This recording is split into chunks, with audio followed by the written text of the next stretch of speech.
ከእስራኤል ሀገር ኢትዮጵያ ውስጥ የሚደርስ ዋሻ አለ።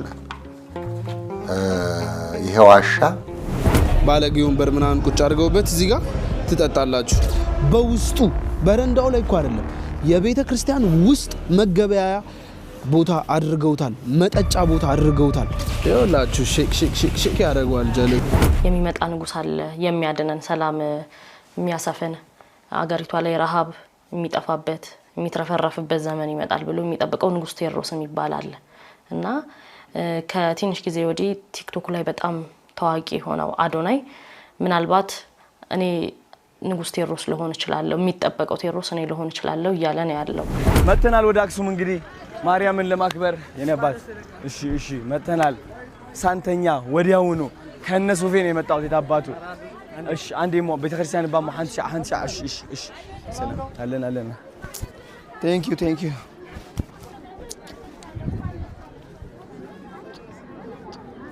ስራ የሚጀምረው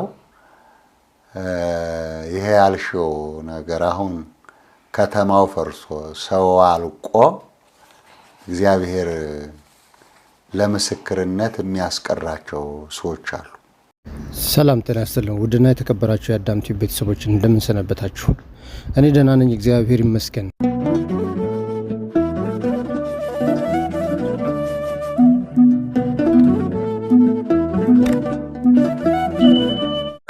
ምን አሉኝ? ዋና 2 ወር ሁዳዴ ጾም ሊገባ ነው እና እርጎ ቅዳሜ ጀምሬ መጠጣት አለብኝ። ከቅዳሜ ጀምሮ ቅዳሜው የሁዳዴ የ2 ወር ጾም 2 ወር ነው የሚጾመው ሁዳዴ እና ለፋሲካ የሚፈታው እና ምን ይሁን እና ቅዳሜ ጀምሬ እርጎ መጠጣት አለብኝ። ሰላም ጤና ይስጥልን የተከበራችሁ ክቡራትና ክቡራን የአዳም ቲዩብ ቤተሰቦች እንደምን አላችሁ? እንዴት ሰነበታችሁ? እንደተለመደው እንግዲህ በተለያዩ ፕሮግራሞች መጥቻለሁ። በተለይ በዛሬው ፕሮግራማችን ትኩረት የምናደርገው የኢትዮጵያ ትንሳኤ እሱን ይዞ ይመጣል ተብሎ የሚጠበቀው ንጉስ ቴዎድሮስ ያው እንደሚታወቀው ይመጣል ተብሎ ይጠበቃል። የተለያዩ መጻሕፍት ተናግረዋል፣ ሊቃውንትም እየመሰከሩ ነው። ነገር ግን ይህን መሰረት አድርገው አንዳንድ ሰዎች እኔ ነኝ ቴዎድሮስ የሚሉ በተለያየ ጊዜ ሰምተናል። አሁን በቅርባችን ደግሞ አዶናይ ምናልባት በጎ ስራዎችን እየሰራው ነው፣ ነገ የኢትዮጵያን ትንሳኤ የሚያረጋግጠው ቴዎድሮስ እኔም ልሆን እችላለሁ በሚል በሆነ ጊዜ የተናገራት ቪዲዮ ነበረች። እሱን ምልክትና ምሳሌ አድርገው ባህታዊ ገብረ መስቀል የተናገሩት በጣም አስደናቂ ንግግር አለ። እሱን ተከታተላላችሁ። እሺ ስለሚፈራርሱ ከተሞችስ ስለሚፈራርሱ ከተሞች እንኳን ከተማው ሰው የገነባው አይደለም ሰው ሊፈርስ ነው። ቀኑ መሽቷል። ምክንያቱም ሁሉም ያዘጋጀው መሳሪያ ከተማ ብቻ አይደለም የሰው ህንጻ የሚያፈራርስ ነው። ራሻ ተዘጋጅታለች፣ አሜሪካ ተዘጋጅታለች፣ እስራኤል ተዘጋጅታለች። ሌሎች ብዙ ዓለማት ላይ ከተማ አይደለም ሰውን የሚያፈርሱ ያ ከተማ እኮ ሰው ነው የሚኖርበት። ዓለም ያተባለው ሰው ስለሚኖርበት ከተማ የተባለው ሰው ስለሚኖርበት አለበዛ ግን ምድረ በዳ ነው የሚባል። ሰው ያለበት ከተማ ስለዚህ ዓለም ነው ከተማ ነው። እነሱ የተዘጋጁበት ነገር በእጃቸው ባለው መሳሪያ ከምድር እስከ ጨረቃ ድረስ ባዘጋጁት መሳሪያ አይደለም ከተማው ሰው ይፈርሳል፣ ብዙ ሰው ይፈርሳል። ይሄንን ነው የምንለው። የምድሩ ስላለቀ የሰማውን አዘጋጁ ነው።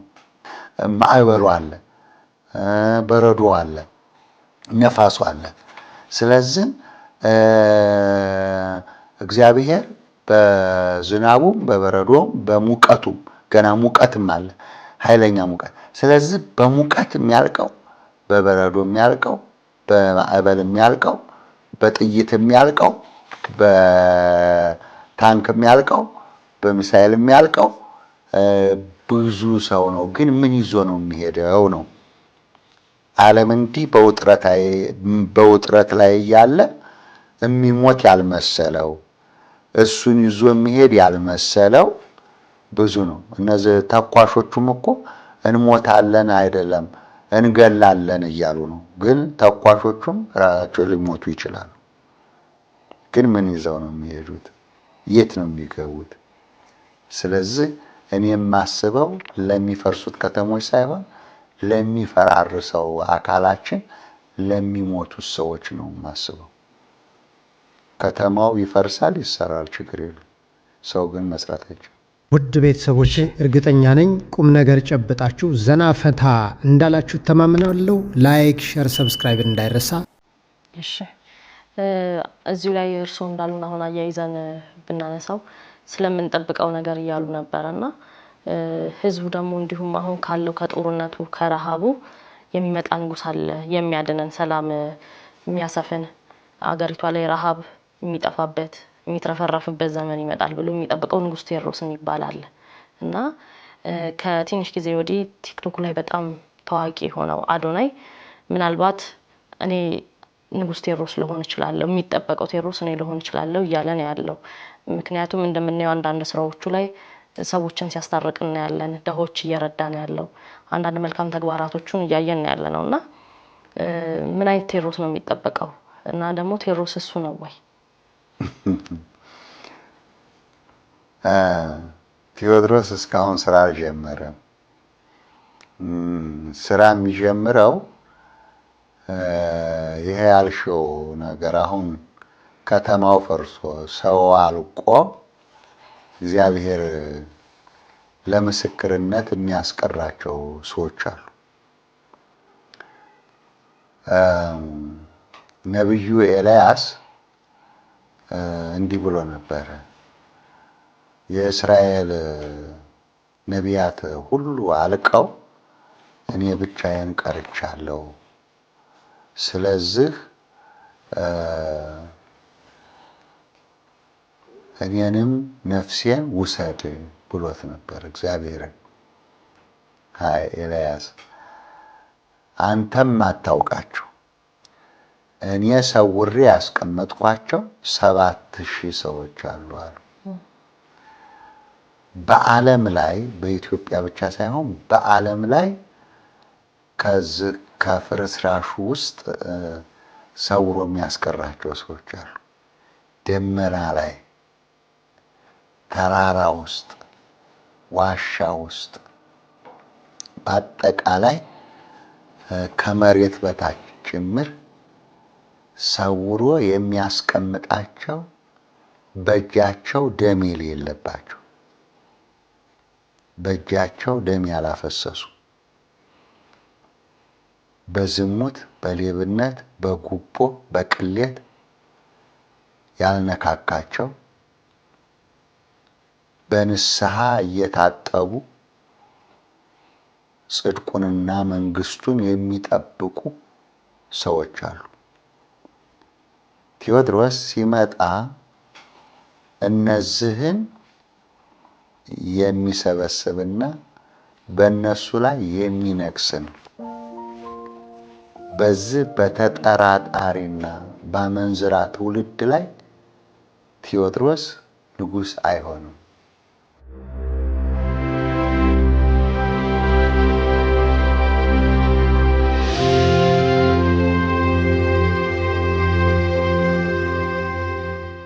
እኔ ነኝ እያሉ የተዘጋጁ እስካሁን እኔ ነኝ ያሉ 7 ሞተዋል። እኔ ነኝ ቴዎድሮስ ብለው ተዘጋጅተው የነበሩ 7 ሞተዋል። ከአፄ ቴዎድሮስ ጀምሮ አፄ ቴዎድሮስም ያን ትንቢት የተነገረልኝ ዘመን የተቆጠረልኝ እኔ ነኝ ብለው ነበር የነገሱት። አፄ ቴዎድሮስ የጎንደሩ ማለት ነው ሞተዋል። እስካሁን እንደሳቸው ያሉ ሰዎች 7 ሞተዋል። አሁንም ከ10 በላይ አሉ። እኔ ነኝ እያሉ ተዘጋጅተው የተቀመጡ 10 ናቸው። እህተ ማርያም እኮ እኔ ነኝ ብላለች።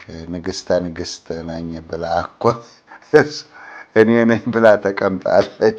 ብቻ የወንድ ቴዎድሮስ ሆኖባት ነው እንጂ የሴት ቴዎድሮስ ስላልተጻፈ ምናልባት ይህ ካልሆነ እንደምጠብቅ ነው። ግን ያ ቴዎድሮስ አንተ ነህ ብላ ደግሞ አንድ ሰው አዘጋጅታ ነበር። ባል ነው እንግዲህ ይስማሙ አይስማሙ አላውቅም። ብቻ የቴዎድሮስ ሚስት ልትሆን ነው የተዘጋጀችው።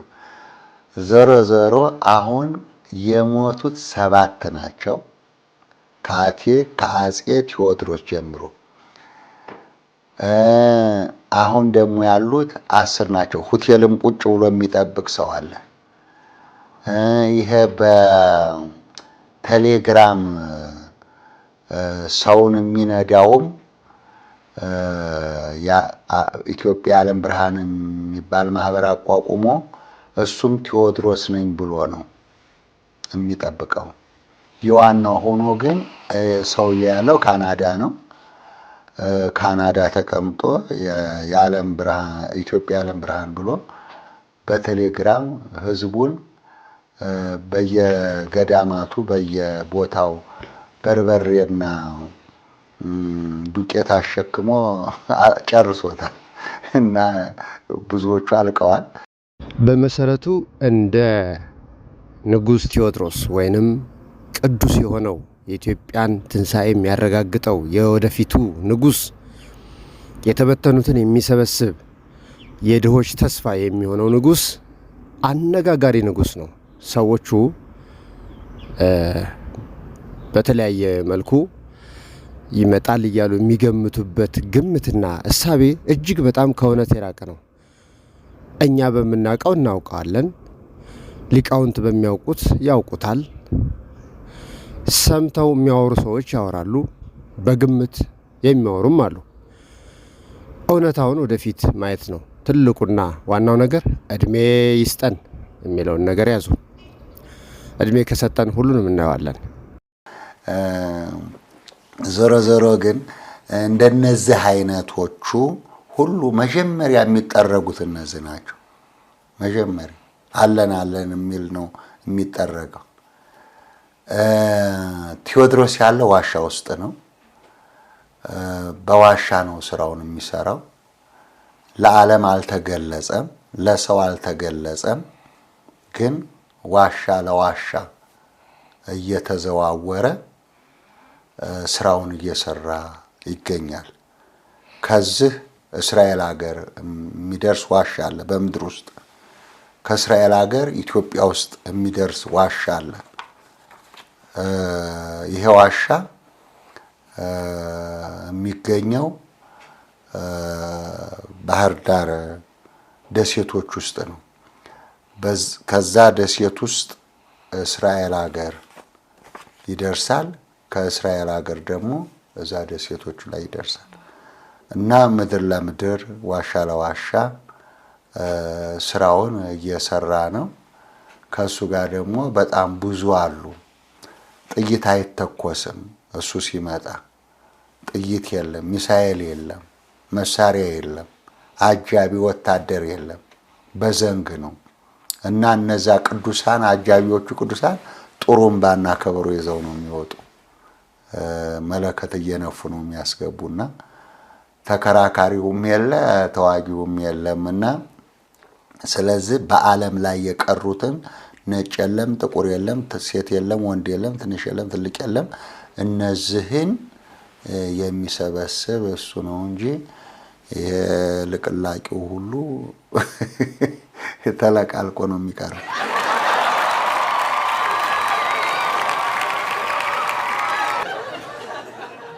ከጀርባ የምትመለከቱት ህንፃ እንግዲህ ውስጥ በመግባት እጅግ በጣም የሚያበሳጭ ነገር ግን ደግሞ ለምን ዋይ የሚያስብል እኛም ደግሞ ከዚህ ምን ልንማር እንደምንችል ኮሜንት ሴክሽን ላይ ሁላችንም ዲስከስ እንድናደርግበት የምፈልገውን ቪዲዮ ነው ይዤላችሁ የመጣሁት። ለግዚው ድፍረት ግን እግዚአብሔር እኔ የፈለገ ቢርበኝ እኔ እዚህ ያለው ይሄ ትልቅ በቃ ዲስሪስፔክት ነው። ውስጥ ገብተን ይህንን እጅግ አስከፊና አሳዛኝ ቦታ አንድ ላይ የምንመለከት ይሆናል።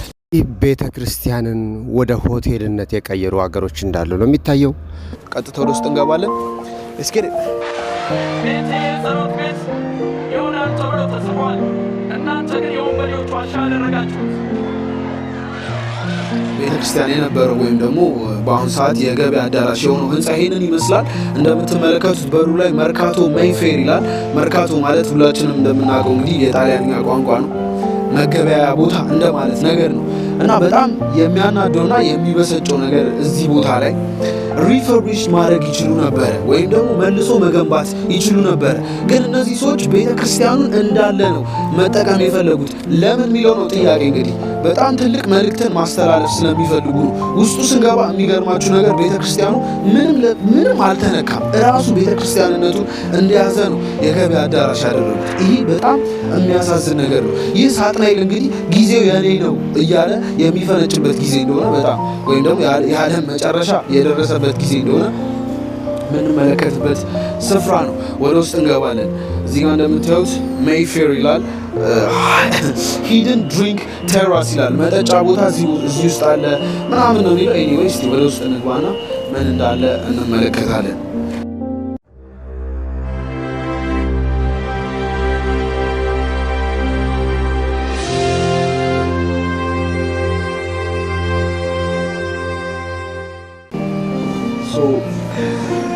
ቅጥር እንግዲህ ግቢው ወይም ደግሞ ውስጡ ይህንን ይመስላል። የተለያዩ ነገሮች ነው የሚሸጡት። በሩ ላይ ስትገቡ ግሪን የሆኑ ነገሮች አሉ። ቤተክርስቲያኑ እንግዲህ ብላችሁ ይሄ ፊት ለፊት የምትመለከቱት ውስጡ እንዳለ ቤተክርስቲያኑ ይዘቱን አልለቀቀም። ልክ ተመልከቱ፣ ኮምፕሊትሊ ቤተክርስቲያንነቱን አልለቀቀም። በአሁኑ ሰዓት ግን እንደምታዩት ሰዎች ውስጥ እየገቡ ምግብ ይበላሉ፣ መጠጥ ይጠጣሉ፣ ይዝናናሉ። በጣም ያሳዝናል። በጣም ከምላችሁ በላይ። ኤኒዌይ ወደ ውስጥ ንግባና በደንብ የቤተ ክርስቲያኑ ነገር ላሳያችሁ። እንደምታዩት እንግዲህ ሙሉ ለሙሉ ኮምፕሊትሊ የቤተ ክርስቲያንነት ተቹ አልለቀቀም፣ ወይም ደግሞ ምንም ያደረጉት ነገር የለም። እንደምታዩት የኢየሱስ ክርስቶስ ስዕል አለ እዚህ መሀል ላይ ያለ። በአብዛኞቹ ጥንት ቤተ ክርስቲያኖች ብትሄዱ እንደዚህ አይነት ነገሮች ይገኛሉና የምትመለከቱት እንግዲህ እንዳለ ይዘቱን ሳይለቅ ነው ኮምፕሊትሊ ወደ መጠጫ የቀየሩት። እንግዲህ ከጎኔ ቤተክርስቲያን ከጎኔ የምትመለከቱት እንግዲህ ይሄ መጠጫ አልኮል መሸጫ ቦታ ነው። እንዲሁም ስብከት የሚሰበክበት ወይም ስቴጅ ላይ ያደረጉት የሚገርማችሁ ነገር እዚህ ጋር የተለያየ አልኮል መጠጥ ይሸጣል። ኮክቴል ምናምን ነገር ኢቨን መጠጡ ላይ ያለው ስዕል ምናምን በጣም እኮ ነው የሚገርመው። ሌላው ደግሞ እንደምትመለከቱት እንግዲህ ቤተ ክርስቲያንን ወደ ሆቴልነት የቀየሩ ሀገሮች እንዳሉ ነው የሚታየው። እንግዲህ የንግድ መናኸሪያ እና የቅድስና ቦታ እጅግ በጣም ሁለቱ ተቃራኒ ዋልታዎች ናቸው። የቅድስና ቦታ የመንፈሳዊ ቦታ፣ የጸሎት ቦታ፣ ከፈጣሪ ጋር የምንገናኝበት ቦታ ሲሆን የመጠጥ ቦታ ደግሞ የስጋ ደስታ ቦታ፣ የመዝናኛ ቦታ፣ የስጋ ኃጢአት መስሪያ ቦታ፣ ከእግዚአብሔር የሚያራርቁ ስራዎችና ድርጊቶች የሚገኙበት ቦታ ነው። እንግዲህ የዚህ ሀገር ክፋቱ የተቀደሰውን የእግዚአብሔርን የመገናኛውን ድንኳን የመገናኛውን ቦታ ወደ መጠጥና ወደ ዳንኪራ መቀየር ነው። ይህ እግዚኦ ያስብላል። አደራህን ፈጣሪ ሆይ በብዙዎች ያንዣበቡ በብዙዎች እይታ ውስጥ የገቡ እንዲህ አይነት የእምነት ቦታዎች አሉ። ለመቀየር የሚፈልጓቸው የሚታገሏቸው ምናልባት ወደ መጠጥ ቤት አይደለም እንጂ ወደ ሌላ ወደ ሙዚየም እንዲሁም አሁን ወደማልገልጸው ቦታ ለመቀየር የሚያስቡ እኩይና ክፉ ታጋዮችም አሉ። ታጋዮች ስላችሁ ይገባችኋል። የሃይማኖት ተጋፊዎች ማለት ነው። ይህ እጅግ በጣም አስነዋሪ ነው። አደራህን ሰውረን እንላለን።